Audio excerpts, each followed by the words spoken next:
नमस्कार, मैं doctor Nidhi Verma, department of Hindi, भारतीय विश्वविद्यालय की ओर से। आज का टॉपिक है साहित्यिक अनुसंधान में समाजशास्त्रीय प्रविधि का उपयोग किस प्रकार से होता है। तो जैसे पिछली कक्षा में मैंने इसके बहुत सारे प्रकार और किस प्रकार से हम साहित्यिक अनुसंधान करते हैं और समाजशास्त्रीय अध्ययन हम किस प्रकार से करते हैं इसके बारे में हमने चर्चा की थी। आज मैं आप लोगों को बताने वाली हूँ कि साहित्यिक अनुसंधान के अंतर्गत क्या क्या नियम रहते हैं, तो उसके अंतर्गत हम उन नियमों का पालन करके हम समाजशास्त्रीय अनुसंधान हम करते हैं। तो पहला है उसका पॉइंट कि रूपगत, विषयगत और पद्धतिगत। तो रूपगत के अंतर्गत ही तीन प्रकार के, जैसे कि यहाँ पर प्रकार होते हैं तीन, उनको ध्यान में रखते हुए हम अपना सामाजिक अनुसंधान को हम रिसर्च या शोध हम करते हैं। तो पहला आता है इसमें तथ्यान्वेषण, दूसरा है इसमें आलोचनात्मक व्याख्या, फिर आता है इसमें समग्र शोध। रूपगत के अंतर्गत हम ये तीन पॉइंट हम देखेंगे। तो इसके अंतर्गत हम पहले देखते हैं कि तथ्यान्वेषण क्या होता है, कि तथ्यान्वेषण क्या है। यह वस्तुपरक अनुसंधान है। शिक्षा, विषय, जीवन, भूगोल आदि में हमें तथ्यान्वेषण अनिवार्य होता है। इस विषय से संबंधित पूर्वान्वेषित तथ्यों को हम व्यवस्था अनुसार संकलित करना चाहिए, जिससे उल्लेखनीय तथ्य ना छूटे। साहित्यिक क्षेत्र में विषय विशेष से संबंधित जो प्रकाशित एवं सूची लेखक या पुस्तकों के पूर्व जो सूचनाएं तथ्यान्वेषण के अंतर्गत आती है, इस क्रम में हम अल्प ज्ञान या अज्ञात समस्त एकत्र सामग्री शोध कार्य कहलाती है। शोध कार्य का आरंभ तथ्य श्रृंखला की जो लुप्त कड़ियाँ रहती है उसको खोजने से होता है। यदि इतिहास हमारा ओझल है तो जो किंवदंतियाँ हैं या जनश्रुतियों के आधार पर हम तथ्यों का अन्वेषण कर एक दृष्टि स्थापित की जाती है, क्योंकि वेद तो सत्य है लेकिन लोक में व्याप्त वह परंपराओं से प्रचलित जो तथ्य कैसे असत्य होगा, कैसे लोकाश्रित तथ्य का अन्वेषण की शोध की एक नई दृष्टि होती है।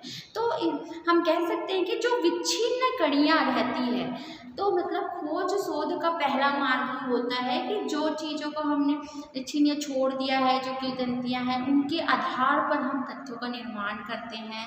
दूसरा रहता है कि सामग्री के आधार पर तथ्यों का निर्माण, यह द्वितीय मार्ग रहता है कि जैसे शोधार्थी को कवि की स्थिति काल ज्ञात करना है या उसे साहित्य की या जिसका मतलब स्थिति काल ज्ञात करना है, तो उसकी स्थिति काल के साथ तो उसके पूर्व की निश्चितता हो जाती है कि तथ्य निर्माण में हमें जो अंतर साक्ष्य और बाह्य साक्ष्य की सहायता की जानी चाहिए। और अंतर साक्ष्य का महत्व होता है कि निर्विवाद रूप से सिद्ध और बाह्य साक्ष्य का प्रयोग उसको पुष्ट करने में कम नहीं।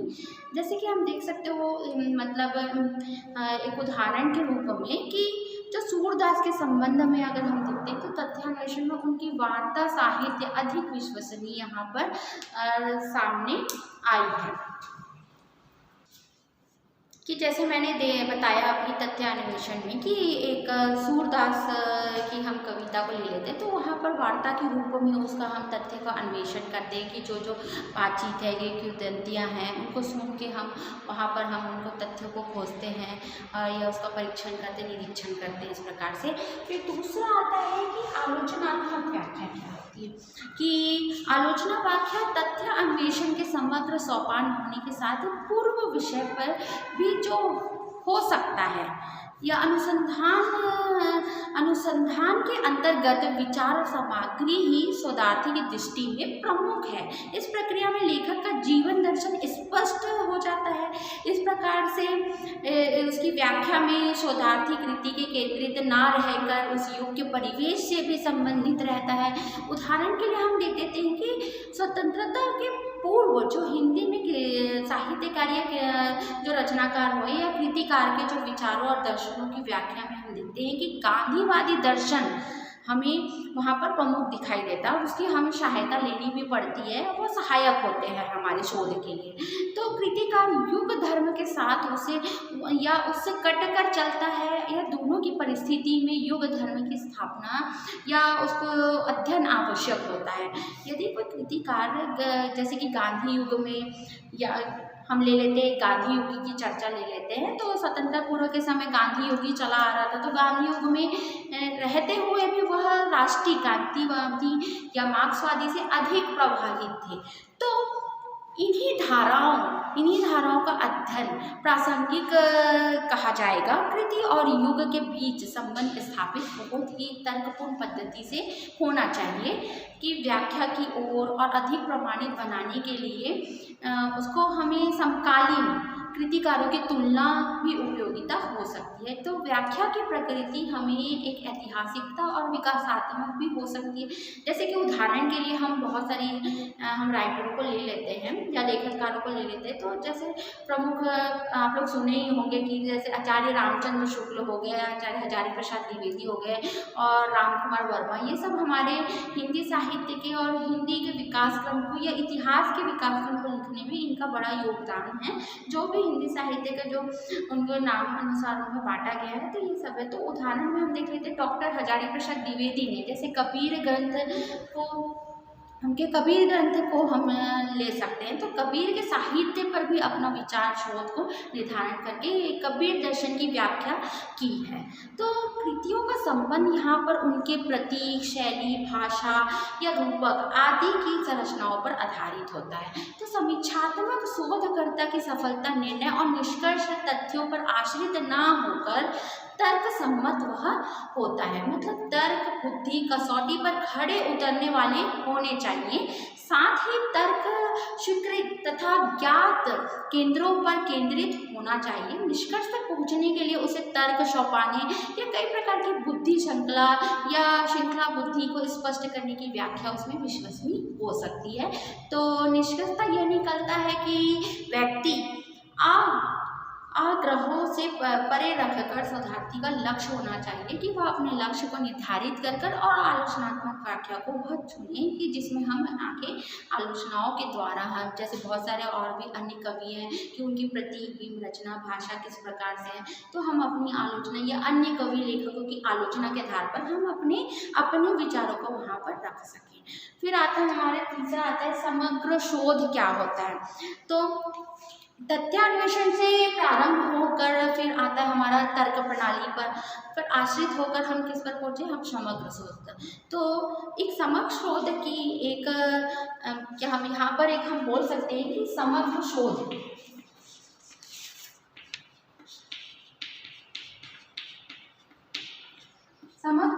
इक्वल यहाँ पर हम बोल सकते हैं कि तथ्यान्वेषण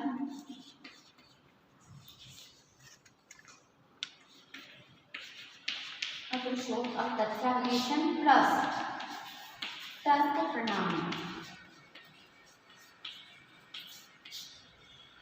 ये एक फॉर्मूला हम देख सकते हैं कि तथ्यान्वेषण प्लस हम तर्क प्रणाली प्लस हम देख सकते हैं इसमें व्याख्या। इसके आधार पर हम एक रूपरेखा अपने शोध में हम दे सकते हैं कि समग्र शोध क्या, हमारा समग्र शोध किस प्रकार पूरा होता है। तो पहले हमें तथ्यान्वेषण, फिर तर्क प्रणाली और व्याख्या, इस प्रकार से हम ये फॉर्मूला को अगर हम ध्यान में रखते हुए अगर हम अपना शोध का कार्य आगे बढ़ाएं तो वो अवश्य ही आसानी से और बहुत ही सरलता और सामान्य ढंग से हम उसको सहजता से हम कर सकते हैं। तो समझाने का यह था कि जो भी समस्या या तथ्यात्मक हो सकती है या साक्ष्य प्रमाण हो सकती है या साक्ष्य सामग्री के वर्गीकरण और विश्लेषण, इस आधार पर हम तर्क पद्धति का हम समाधान और तथ्य संकलन अपने आप में हम पूर्ण नहीं है, अर्थात इसके लिए हमें ये सब फॉर्मूलों को प्रयोग करके हम समग्र शोध एक हम कर सकते हैं, निष्कर्ष को निर्धारित हम कर सकते हैं। तो ये था हमारा रूपगत के। फिर आता है हमारा दूसरा टॉपिक विषयगत। विषयगत क्या होता है?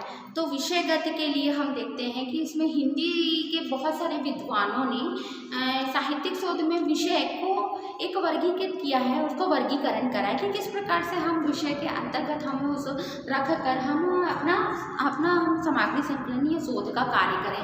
तो एक चर्चित साहित्यकार हैं डॉक्टर दीनदयाल गुप्त, वह साहित्यिक अनुसंधान के लिए वो 3 क्षेत्र मानते हैं कि क्या क्या उपयोगी है। तो 3 क्षेत्र इस प्रकार है कि काव्य साहित्य,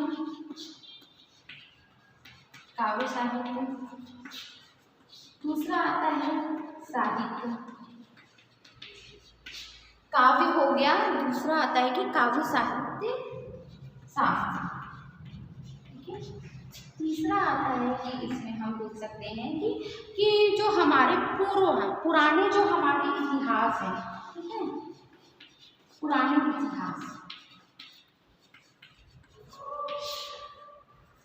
जो कि पुराने इतिहास से संबंधित है या पुराने बोल सकते हैं, ये जो हमारे ग्रंथ पुराने सब लिखे गए हैं, काव्य कविता, ये सब हमारे जो साहित्य के शास्त्र हैं, तो ये स्वतंत्र रूप से हमारे अनुसंधान के क्षेत्र हैं जो एक दूसरे के साथ संबंधित भी हो सकते हैं। और इसके पश्चात गुप्त जी ने 3 भेद और भी बताए हैं कि उसमें शुद्ध साहित्य हो सकता है, शास्त्रपरक हो सकता है और ऐतिहासिक तथ्यात्मक भी हो सकते हैं।